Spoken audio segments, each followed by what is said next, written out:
어떻게 여러분 질문 하나 하고 싶은데요.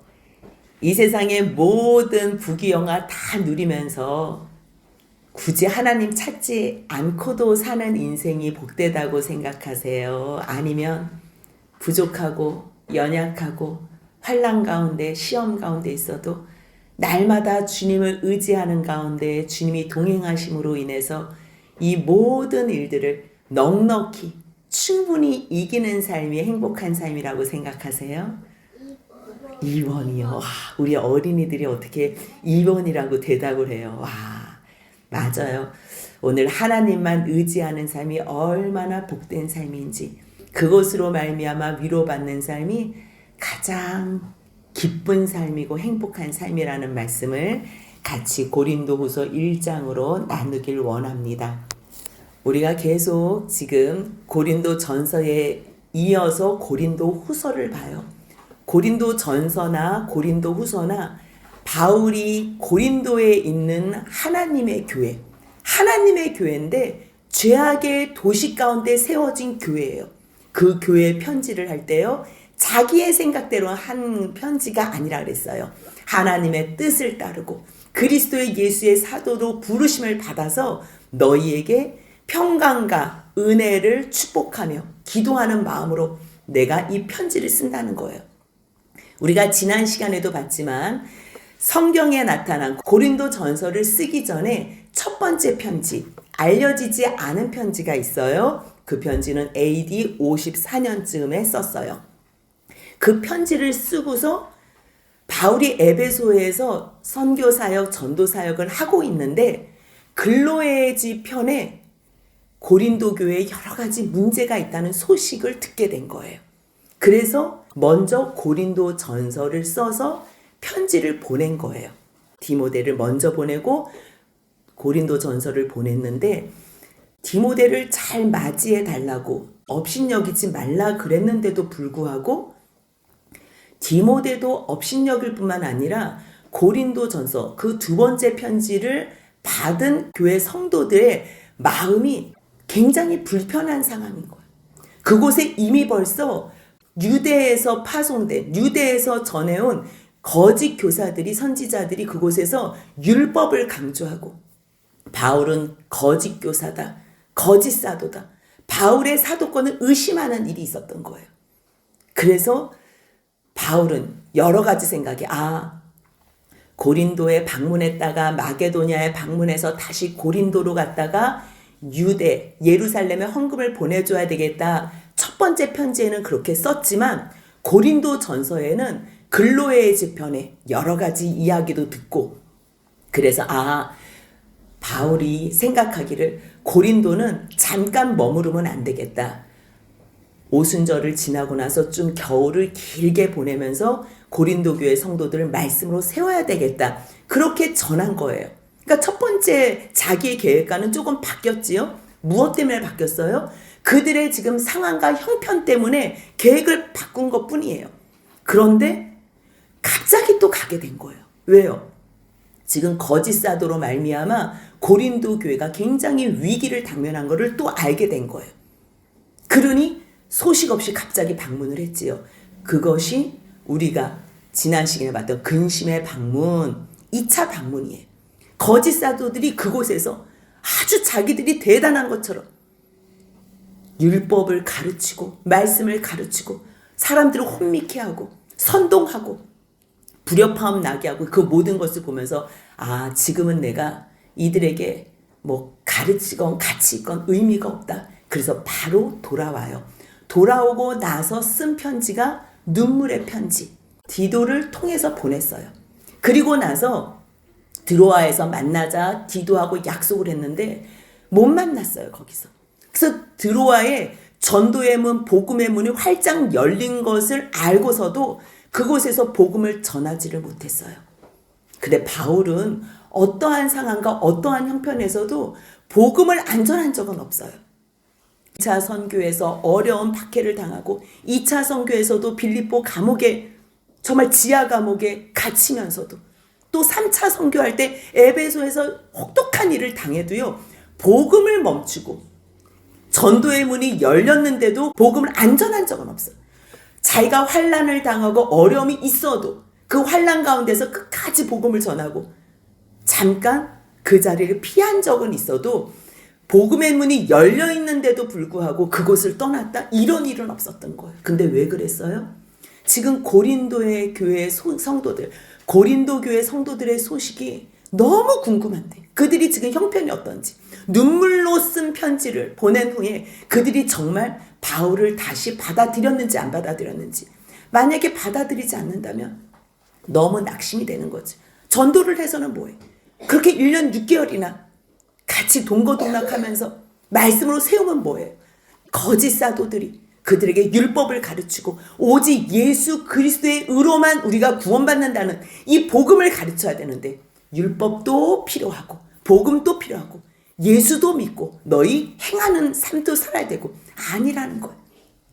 그런 상황 가운데 바울이 마음이 너무 어려워서 디도를 만나지 못한 일로 말미암아 거기서 복음 전파하는 것을 멈추고 마게도냐로 가요. 근데 마게도냐에서 디도를 만난 거예요. 근데 너무 좋은 소식을 듣게 된 거지. 그때 급작스러운 방문가, 근심의 방문가, 또 눈물로 쓴 편지. 그때는 그 상황에서 바울이 같이 있는 게 별로 좋지 않을 만큼 빨리 올 수밖에 없었던 상황이었지만 정말 함께 기도하고 함께 중보하고 그 바울의 그 모든 애씀을 주님께서 응답하여 주시어서 그들이 이제는 거짓 사도들에게서 많이 돌이켜서 바울에게로 마음이 다시 돌아왔다는 그러한 소식을 디도편에 듣게 된 거예요. 그러니 얼마나 위로가 돼. 얼마나 위로가. 그래서 고린도 후서를 쓴 게 4번째 편지가 되는 거. 어디서 썼어요? 디도를 만난 후에 마게도냐, 빌립보에서 쓴 거예요. 이 말씀은요, 똑같이 고린도전서 1장 시작했을 때나 고린도 후서 1장 시작했을 때나 하나님의 뜻 안에서 바울은요, 인간적인 생각으로 자기가 뭐가 안달이 나거나 자기가 아쉬워서 편지를 쓰거나 거기를 방문하는 게 아니에요. 그 고린도 성도들하고 뭐 친하게 뭐 인간적으로 가까이 있고 싶은 게 아니에요. 오직 하나님의 뜻. 그리스도께서 자기를 사도로 부르시고 사도로 보내신 그 말씀에 순종하기 위해서 자기가 지금 또 이 편지를 쓴다는 얘기예요. 그러면서 3절에서 뭐라 그래요? 찬송해요. 왜 찬송해요? 고린도 교회 성도들로 말미암아 위로를 받게 된 거예요. 디도의 동역자로 말미암아 너무 기쁜 소식을 듣고 된 거예요. 그러니 하나님이 이 바울을 위로해 주신 그 위로로 말미암아 이제 마음이 다 녹아졌어요. 녹아진 상태에서 그 하나님을 찬송하면서 시작하는 거예요. 내가 너에게 이렇게 기쁜 마음으로 편지를 쓸 수 있는 것은 하나님의 위로하심이 내게 충만히 임했기 때문이다. 찬송하리로다. 그가 누구예요? 그는 우리 주. 우리가 누구 지금 포함이 돼요. 나와 뭐 옆에 디모데도 있고 같이 또 디도도 있고 같이 여러 동역자가 있지만 이 우리에는요, 고린도 교회 성도들이 들어가는 거. 하나님은 우리 주 예수 그리스도의 하나님이시고 우리의 하나님이시고 그분은 자비의 아버지시며 모든 위로의 하나님이시라. 지난주에 우리가 어떤 제목으로 같이 말씀을 나눴어요? 하나님은 모든 위로의 하나님이시라는 것. 어떤 부분에서만, 나의 어떤 잘된 부분에서는 위로해 주시고 나의 연약한 부분에서는 주님이 능력이 없어서 위로를 못해 주시는 것이 아니고요. 하나님은 모든 일에 위로의 하나님이시라는 거예요. 왜요? 그분의 속성이 자비의 아버지시기 때문에. 누가 위로를 해줘요? 불쌍히 여기는 사람. 자비의 뜻을 알아야지요. 자비의 뜻이 뭐예요? 남을 깊이 사랑하는 거예요. 그러니까 겉으로 보이기에 사랑하는 게 아니고 마음으로 깊이 사랑하고요. 불쌍히 여기고 가엾이 여기는 마음이에요. 근데 그 가엾이 여기는 끝나는 게 아니라 그러기 때문에 그래서 그들에게 조건 없이 베푸는 은혜, 혜택, 그것이 바로 자비예요. 하나님이 그러한 우리의 자비의 아버지시라는 거예요. 그분께서 자기에게 뿐만 아니라 우리 모두에게 위로를 베푸시는데 언제 위로를 베푸신대요? 4절 같이 한번 읽습니다. 우리의 모든 환난 중에서 우리를 위로하사 우리로 하여금 하나님께 받는 위로로서 모든 환난 중에 있는 자들을 능히 위로하게 하시는 이시로다. 아멘. 바울은 뭘 깨닫게 됐냐면요, 자기의 연약함과 어려움, 고통, 환난, 지금 1차, 2차, 3차 선교 끝 무렵이잖아요. 얼마나 많은 환난을 당했어요. 그리고 또 바울은요, 자기만 겪고 있는 병이 있었어요. 그 병에 대한 이야기를, 개인적인 고백을 고린도후서 12장 7절에서 하는데요. 같이 한번 읽겠습니다. 여러 계시를 받은 것이 지극히 크므로 너무 자만하지 않게 하시려고 내 육체에 가시 곧 사탄의 사자를 주셨으니 이는 나를 쳐서 너무 자만하지 않게 하려 하심이라. 무슨 얘기냐면요, 바울이 안질이라고도 하고 누군 뭐 다른 병이라고도 하는데요, 갈라디아서를 보면 너희가 나를 너무 사랑해서 너희의 눈이라도 뽑아주려고 했던 그 사랑을 기억하는 내용이 나오거든요. 왜 눈을 뽑아주겠어요? 왜 그러한 사랑을 고백하겠어요? 눈이 어렵기 때문에, 힘들기 때문에. 그래서 이 안질이라는 병 때문에 그것으로 하나님 앞에 3번이나 간구했대요. 3번이나. 왜요? 사역하는 사람이, 복음 전하는 사람이 이 안질로 눈이 잘 안 보이면 힘드니까. 그래서 주님, 정말 좋아진 눈으로, 깨끗해진 눈으로 더 이 복음에 주님의 영광을 내서 힘쓸 수 있게 해주세요. 충성할 수 있게 해주세요. 왜 기도를 안 했겠어요? 그런데 주님의 대답과 응답이 뭐였어요? 고린도후서 12장 9절 같이 읽겠습니다. 나에게 이르시되 내 은혜가 내게 족하도다. 이는 내 능력이 약한 데서 온전하여짐이라 하신지라. 그러므로 도리어 크게 기뻐함으로 나의 여러 약한 것들에 대하여 자랑하리니 이는 그리스도의 능력이 내게 머물려 하려 함이라. 아멘. 하나님께서 바울에게 그렇게 말씀하셨대요. 내 은혜가 너한테 좋게. 근데 그냥 근거 없이 족한 게 아니고요, 내 능력은 언제 나타나는 줄 아니? 너가 강할 때는 너가 나를 찾지 않잖아. 그래서 제가 처음에 말씀 시작하기 전에 질문을 했잖아요. 이 세상의 모든 부귀영화를 갖고 모든 일에 만사형통이 돼서 하나님 없이 살 수 있는 그러한 삶이 복된 삶인지, 아니면 부족하고 어렵고 연약하고 모자란 게 있어서 하나님, 나 주님 없으면 못 살아요. 주님 없으면 못 살아요. 그래서 늘 주님 찾는 삶을 통하여 하나님의 함께 하심으로 하늘의 위로와 하늘의 기쁨과 하늘의 영광 가운데 이 땅에서 사는 것이 더 기쁜 삶인지, 바울은요 그걸 깨달은 거예요. 하나님께서 음성으로 들려주신 거예요. 내 능력은 언제 드러나는 줄 아니? 너가 약할 때 하나님 도와주세요. 하나님 도와주세요. 나 좀 도와주세요. 그랬을 때 내가 너를 도와서 너를 온전하게 하는 거야. 그래서 뭐라고 얘기해요? 도리어 크게 기뻐한대요. 내가 잘나서 사람들 앞에 자랑하는 거는요, 그걸로 기뻐. 그거는 기쁨이 아니고요, 자랑이에요. 교만해져요. 더 교만할 거 없나? 더 자랑할 거 없나? 사람 앞에서 더 우쭐거릴 거 없나? 그러면요, 관계를 와해시키는 거예요. 하나가 될 수 없어요. 자랑하는 사람이 있을 때 그 공동체는 하나가 될 수가 없어요. 근데 연약한 사람이 자기의 연약을 고백하고 하나님의 도우심으로 그 은혜로 말미암아 자랑하고 섬기고 그것으로 한 마음으로 같이 갈 때 그것이 더 공동체가 하나가 될 수 있는 거예요. 교회는요 하나예요. 교회는 한 성도 하나하나가 지체가 돼서요 그리스도 안에서 하나가 되는 공동체가 교회. 이거는요 세상에서는 찾을 수 없는 그러한 공동체예요. 그런데 주님이 내 안에서 능력이 되실 때, 그래서요 내가 여러 약한 것에 대해서도 자랑할 수 있어요. 왜요? 이 모든 것을 다 누가 주셨어요? 주님이 주신 거. 태어날 때부터 어떤 사람은 장애아로 태어나요.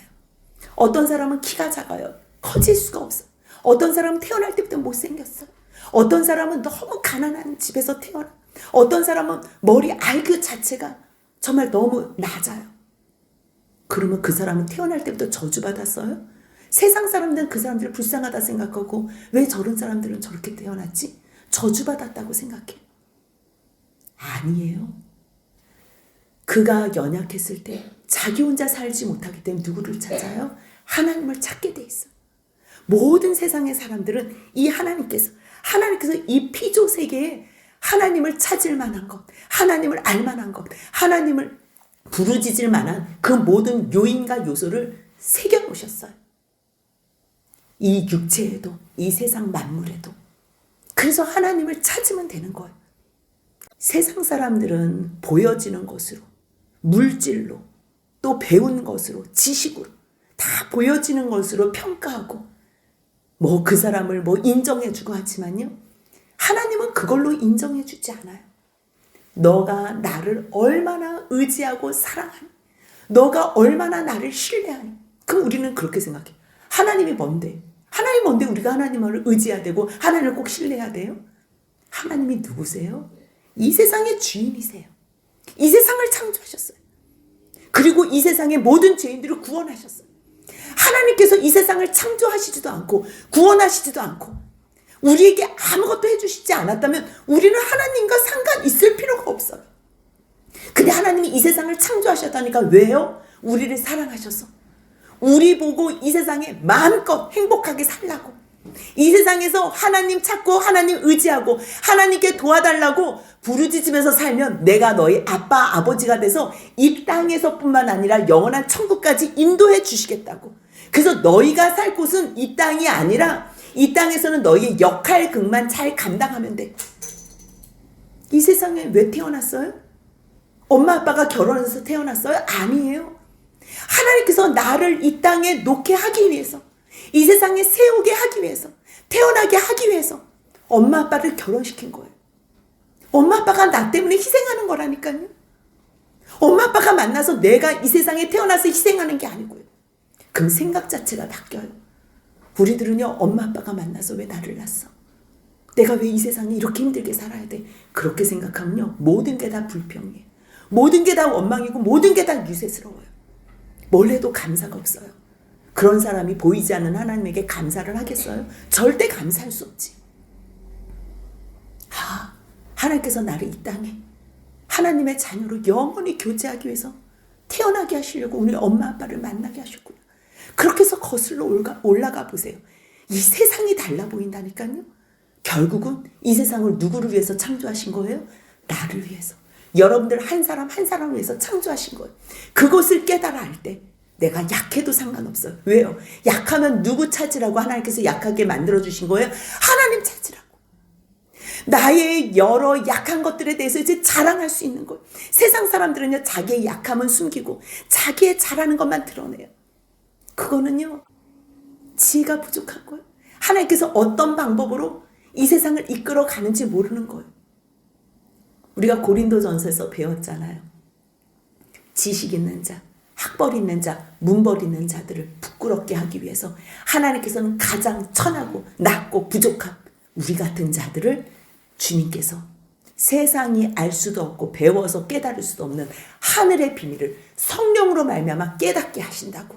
그 하나님의 그 비밀, 하나님께서 우리에게 주시는 그 선물, 예수 그리스도, 그것을 깨달아 알게 해서 그 은혜로 말미암아 이 세상을 이길 수 있는 힘을 주시는 거예요. 우리는요, 세상 것으로, 물질로, 건강으로 이걸로 사는 사람들이 아니에요. 물론 그걸로 살지요. 그걸로 다른 사람을 섬기기도 하고, 그걸로 가족들을 먹이기도 하고, 좋은 일도 하고, 봉사도 하고, 교회도 섬기고 여러 가지 일을 하지요. 하지만요, 실제적인 것은요, 세상의 양식으로 사는 사람들이 아니에요. 그것은요, 다 하나님 아버지가 우리의 아빠 아버지가 되시기 때문에 먹여주세요. 그럼 무엇으로 살아요? 무엇으로 살아요? 우리들은 하나님의 말씀으로 사는 존재예요. 하나님의 은혜로 사는 존재고 하나님의 영으로 사는 존재예요. 하나님의 말씀이 언제 임해요? 성령께서 우리와 함께 하실 때, 성령이 내 안에 계실 때에만 하나님의 말씀을 기억나게 하는 거예요. 그럴 때 우리가 말씀을 잃어버렸다는 것은 성령을 잃어버린 거고요. 성령을 거부하는 거고요. 하나님을 떠난 삶이에요. 그러면 죽음밖에 없다니까요. 아니, 하나님께서 이 세상을 왜 만드시고 우리를 왜 만드셨는데요? 영원히 천국에까지 영원히 함께 사랑하고 교제하려고 우리를 이 땅에 만드셨는데, 이 세상이 다라고 생각하고 사는 사람보다 더 어리석은 사람이 어디 있어요? 우리가 세상이 다라고 생각할 때는요, 세상 사람들처럼 어떻게 하면 더 벌까? 어떻게 하면 더 몸짱을 만들까? 어떻게 하면 더 성형수술을 해서라도 이뻐질까? 그게 우리의 목적이 돼요. 삶의 목적이 돼요. 결국 그렇게 하는 사람들이 뭐예요? 죄밖에 짓는 게 없어요. 결국은 죄밖에 짓는 게 없어요. 그런데 부족하면 부족한 대로, 연약하면 연약한 대로, 주님이 주신 이 분복대로 부족하면 하나님 도와주세요. 하나님 도와주세요. 그럴 때 내 능력이 약한 데서 온전해진다는 말씀이 하는 거예요. 그리스도의 능력이 그때 비로소 내게 머무는 거예요. 예수님도 이 땅에 아기로 태어났어요. 예수님도요, 늘 성령 안에서 기도하면서 하나님께 아버지 도와주세요. 아버지 도와주세요.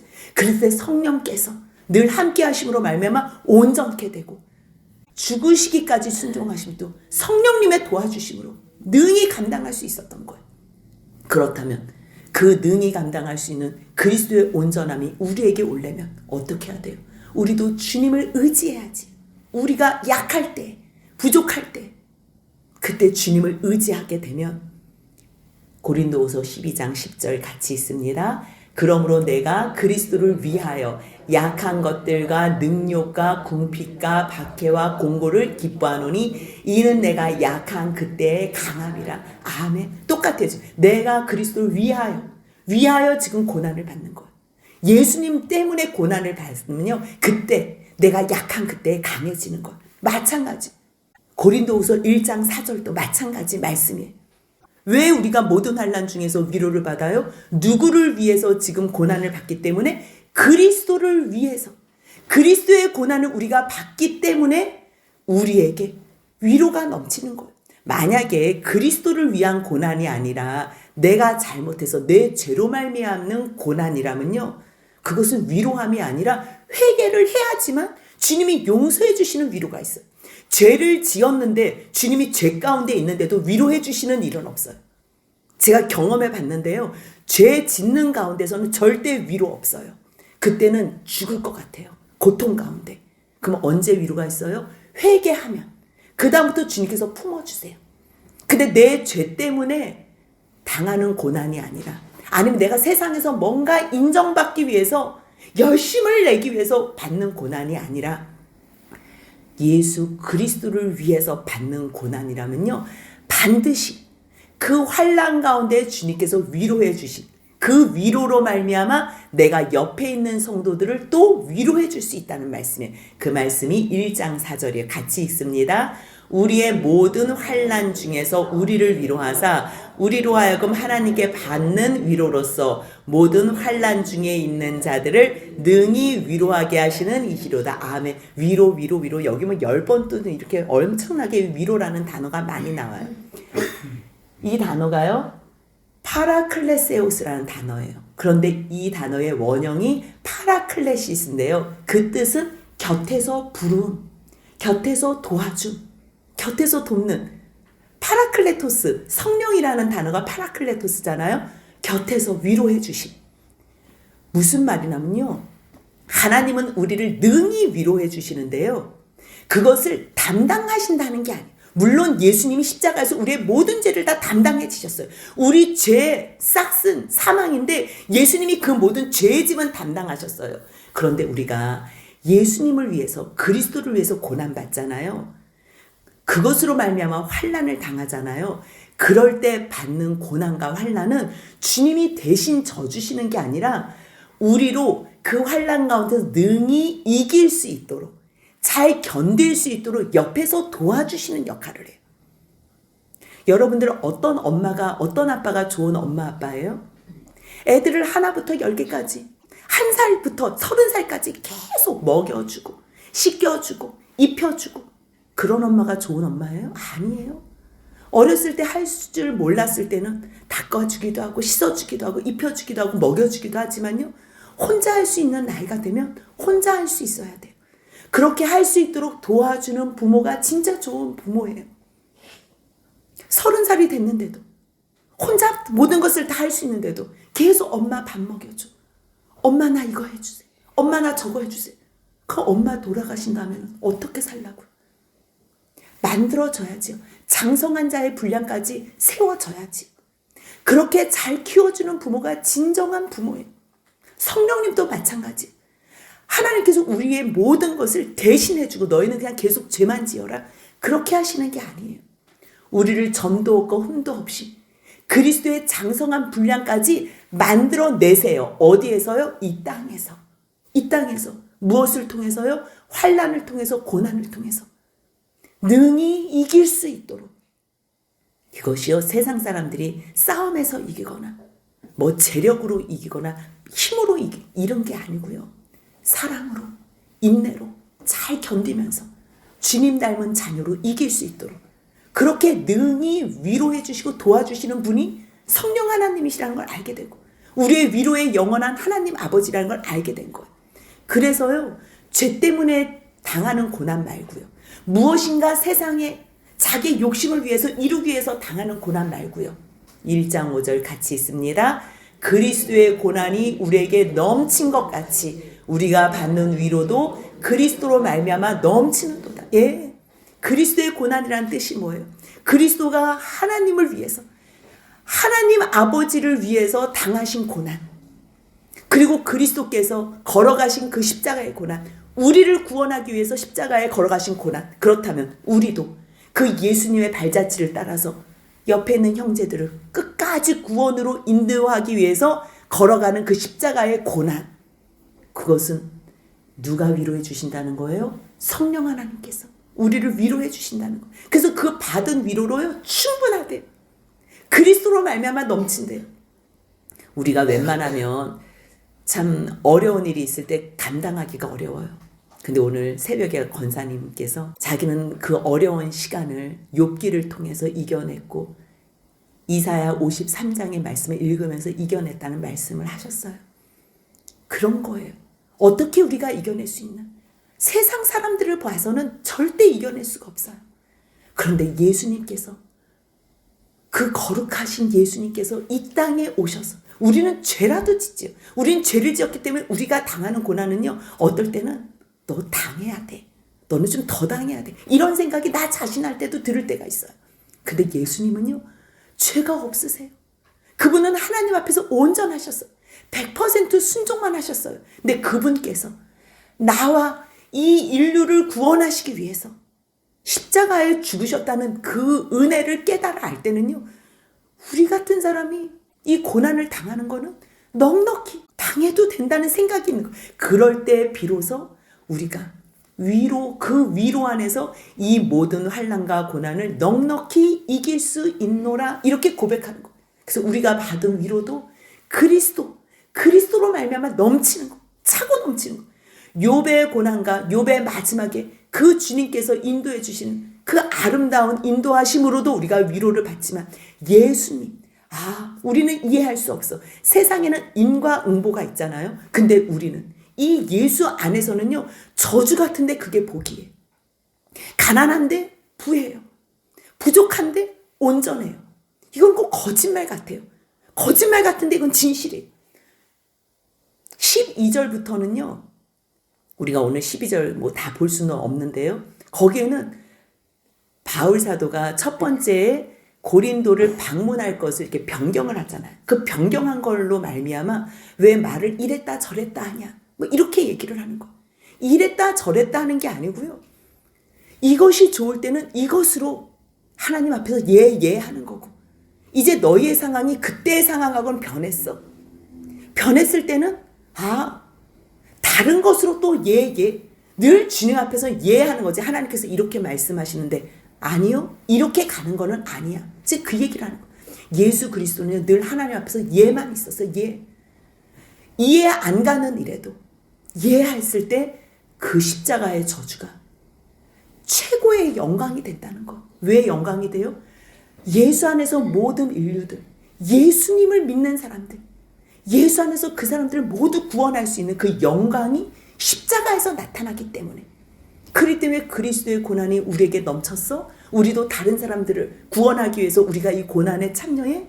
그렇다면 그리스도가 받은 그 위로로 말미암아, 그분이 어떻게 위로받았어요? 부활하셨잖아요. 그리고 승천하셨잖아요. 그리고 하나님 우편에서 지금 재위하고 계시잖아요. 마지막에 심판주로 오신대잖아요. 우리도 같이 왕노릇하면서 모든 것을 심판한대, 세상을 심판한대잖아요. 그 그리스도 안에서 그리스도로 말미암아 우리에게 위로가 더 차고 넘친다는 거예요. 그러니 우리가 환난 당하는 것도 너희가 위로와 구원을 받게 하려는 것이라. 여러분들 환난 당하지 않은 사람들은요, 지금 환난 당하는 사람들을 위로할 수가 없어요. 그래서 왜 어떤 일만, 어떤 소식도 어머 어떻게 그런 일이 있을 수 있어, 어머 어떻게 뭐 매일 어떻게 그런 사람들은요, 자기가 이 말씀의 지식이 부족하다는 걸 인정하셔야 돼요. 이 성경 말씀에는요, 세상의 모든 잡다한 죄악들이 다 들어가 있어요. 이 세상의 사람들은 모든 죄, 이 성경에 있는 죄를 다 지을 수 있어요. 그게 세상 사람들뿐만 아니라요, 나 자신도, 여러분들도 그것을 깨달아 알고 인정해야 돼요. 그런 죽을 수밖에 없는 죄악 덩어리를 주님께서 나를 구원하실 뿐만 아니라 이 거룩한 하나님의 동역자로 우리를 세우셨다는 이 놀라운 일에 우리가 감사와 찬양을 올려드려야 되는 거예요. 그러니 우리가 당하는 환난 많이 당할 만큼 옆에 있는 사람들을 위로해 줄 수 있어요. 죄 때문에 당한 환난, 그것도 내가 과거에 죄 지어서 당한 환난으로 위로해 줄 수 있어요. 어떻게? 너 다른 것으로는 이거 회복 안 된다? 회개밖에 없어. 회개밖에 없어. 그랬을 때 그것을 가르쳐 줄 수 있는 거예요.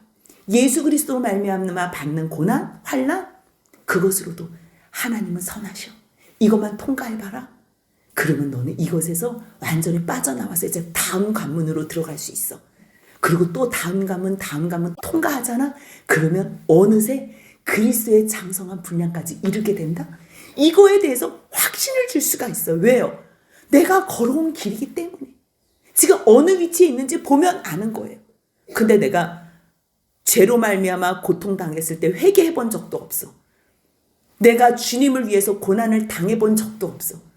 내가 주님 앞에 위로를 받아본 적도 없어. 말씀을 들어본 적도 없어. 음성이 뭔지도 몰라. 하늘이 열린 것도 몰라. 아무것도 몰라. 무슨 말씀으로, 무슨 위로를 해주겠어요? 뭘로? 뭐 남의 것 들어서? 설교문 베껴서? 뭘로 위로해 줄 수 있겠어요? 흉내 내겠어요? 그게 위로가 되겠어요? 내 안에서 녹아진 것만 확신이 있는 거예요. 증인이 누가 증인해요? 본 사람. 다른 사람한테 얘기 듣는 사람은 증인으로 쓸 수가 없어요. 그랬다 하더라. 이걸로는 안 돼요. 내가 본 사람. 나의 죄 때문에 고통 속에서 주님의 십자가로 말미암아 회개하고 용서받은 경험이 있는 사람. 그 사람들만 예수 그리스도의 십자가의 은총을 자랑할 수 있는 거예요. 그런데 내가 나의 의로는 주님 앞에 나아갈 수 없어. 그걸로 또 울고불고해. 하나님, 나는 하나님의 말씀을 단 한 개도 지킬 수가 없어요. 어떻게 해요? 나는 주님으로 말미암아 구원받았다니 나는 왜 이 모양이에요? 이렇게 울어본 사람이 주님의 음성을 또 듣게 되는 거잖아요. 그래서 예수가 너의 의가 됐잖아. 그게 내가 영원히 준비한 한 의야. 그게 하나님의 의. 예수 그리스도로 말미암은 의. 그 의로 내가 너와 이 세상의 모든 죄인을 구원하기로 작정한 거야. 그게 예정이야. 그게 복음이야. 주님께서 들려주시는 그 말씀. 그래서 우리가 죄 가운데서도 다시 담대히 일어설 수 있는 건 뭐예요? 아, 내 의로 주님 앞에 나가는 게 아니구나. 머릿속으로는 알아도요, 정말 깨달아져야지만 담대하게 예수님의 십자가를 붙잡고 나아갈 수 있는 거. 담대하게 그 보좌 앞으로 나아가는 거예요. 근데 그 보좌 앞으로 나아가면서 매일 양다리 거치고 죄만 지을 수 있겠어요? 하루는 세상에 나가서 죄 짓고 하루는 또 교회 와가지고 주여 주여 이룰 수 있어요? 그러한 가증적인 가식적인 삶을 계속 살 수는 없는 거예요. 그래서 한쪽을 끊는 거예요. 어느 쪽을 끊겠어요? 영광을 본 사람, 하나님의 그 사랑을 깨달아 안 사람, 그 사랑을 본 사람은요, 세상 죄를 끊는 거예요. 내가 혼자 끊어요? 못 끊지요. 그래서 주님 도와주세요. 주님 도와주세요. 그랬을 때 받은 위로. 지금 고린도 교회 성도들이 지금 그 지경인 거예요. 그 지경에 있어. 그 고린도가 얼마나 죄악의 도시. 세상에서 듣도 보지도 못한 죄를 지었던 그 사람들이 교회에 들어와 있는 거예요. 그러니 바울도 답답한 상황이겠어요. 근데 지난번에 방문했을 때도 거짓 사도들에 의해서 영적인 상태, 또 삶의 모습들이 이렇게 안 좋아진 거예요. 근데 다시 이 마음이 부흥이 된 거예요. 그래도 하나님께서 너희를 붙잡아 주시는구나. 그래도 하나님께서 너희들을 굳건하게 세워주시는구나. 그래서 내가 위로를 받는다. 이 위로는 다른 것에서 나오는 위로가 아니에요. 내가 편지 썼잖아. 그 눈물의 편지. 그 눈물의 편지가 너에게 충분히 녹아진 거예요. 그래서 너의 마음이 나를 이해하고 받아들이고 다시 주님께로 돌이켜진 것. 이 모든 사실로 너희들도 위로받았지. 나도 너희들이 나를 받아준 것으로 위로가 됐어. 그 내가 환난 받은 것으로 너희를 위로했을 때 너희가 그것을 알아들었다는 것. 이게 얼마나 은혜인지 몰라. 그래서 이 위로가 너희 속에 역사해요. 왜냐하면 그 율법주의들이 유대인들이 왔을 거 아니에요. 그 율법주의들이 왔을 때 말씀을 전하는데 아니 바울이 예수 복음으로 충분하다 그랬는데 그럼 그 사람들 이제 왕따가 되잖아요. 삶이 윤택할 수가 없어요. 이 보여지는 세상에서는 같은 공동체에서 왕따 당하고 저 힘 있는 사람 돈 있는 사람 그 앞선 사람들이 저 유대인들 저 거짓 선지자들과 같이 한 팀이 됐는데 나만 왕따가 되면 어떻게 하지? 근데 그 가운데서도 너희 능히 이겨내.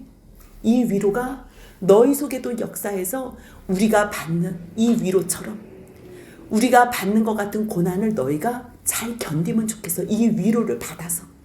어떤 위로예요? 어떤 고난이에요? 복음 증거하다가 유대인들에게 박해받는 고난. 그랬을 때 어떤 위로예요? 하늘로 내리는 위로. 그것으로 너희가 고난도 충분히 견디면 좋겠다. 이 얘기를 하는 거예요. 그러면서 7절 같이 있습니다. 너희를 위한 우리의 소망이 견고함은 너희가 고난에 참여하는 자가 된 것 같이 위로에도 그러할 줄을 알미라. 아멘. 그러면서요. 형제들아 우리가 아시아에서 당한 환난을 너희가 모르기를 원하지 않는다. 힘에 겹도록 심한 환난을 당하여 살 소망까지 끊어졌어. 우리는 우리 자신이 사형 선고를 받은 줄 알았어. 이는 우리로 자기를 의지하지 말고 오직 죽은 자를 다시 살리는 누구만 의지하게 하나님만 의지하게 하시는 이걸로 다시 위로를 해줘요. 이걸로. 너희 지금 왕따 당해서 어렵지? 사람들이 너희 무시하고 멸시해서 너희 지금 고난 당하지? 핍박 당하지? 지금 상황적으로 너무 어렵지? 근데 내가 에베소에서 당했잖아. 에베소에서. 어떻게 당했는지. 너희 모르기를 원하지 않아. 무슨 말이야? 너희가 알기를 원해. 왜? 그것을 알 때 너희의 위로도 다시 충만하게 부족함이 없이 그 위로로 너희 지금 고난을 잘 견딜 수 있으니까. 그래서 이야기를 하는 거예요. 이 얘기는요 배경을 조금 알아야 될 것 같아서 제가 다음 시간에 다시 같이 나눌 거예요. 우리는 다른 것으로 위로받는 게 아니에요. 약할 때에 환난 당할 때 고난 당할 때에 죽은 자를 다시 살리는 자기를 의지하는 사람이 복된 사람이 아니고요. 이 세상에 살다가 아무리 대단하게 살아도 죽어봐요. 다시 살 수 있어요? 못 살아요. 죽은 사람은 다시 살 수 없어요. 근데 누구만 다시 살아요? 누굴 의지한 사람은 다시 살아요? 하나님을 의지한 사람. 하나님. 그러기 때문에 자기 자신을 의지하지 말고 세상의 풍속 따라가면서 세상의 부귀영화 의지하지 말고 재물 의지하지 말고 사람 의지하지 말고 권력 의지하지 말고 오직 누구만 의지한대요? 오직부터 같이 읽겠습니다. 오직 죽은 자를 다시 살리시는 하나님만 의지하게 하심이라. 아멘. 그래서 우리가 때로는 환난도 당하고 고난도 당하고 나도 고린도 교회 성도들로 말미암아 많은 어려움을 당했지만 주님이 주시는 위로로 충분할 때 언제 충분했다는 거예요? 내가 하나님을 의지했잖아. 의지했어. 너희들도 하나님만 의지한다면 이 모든 위로가 충만할 거야. 말씀하시는 권면과 위로 앞에 우리도 하나님의 위로로 충만하신 남은 인생을 사는 주님의 자녀들이 되시길 축복합니다. 아멘.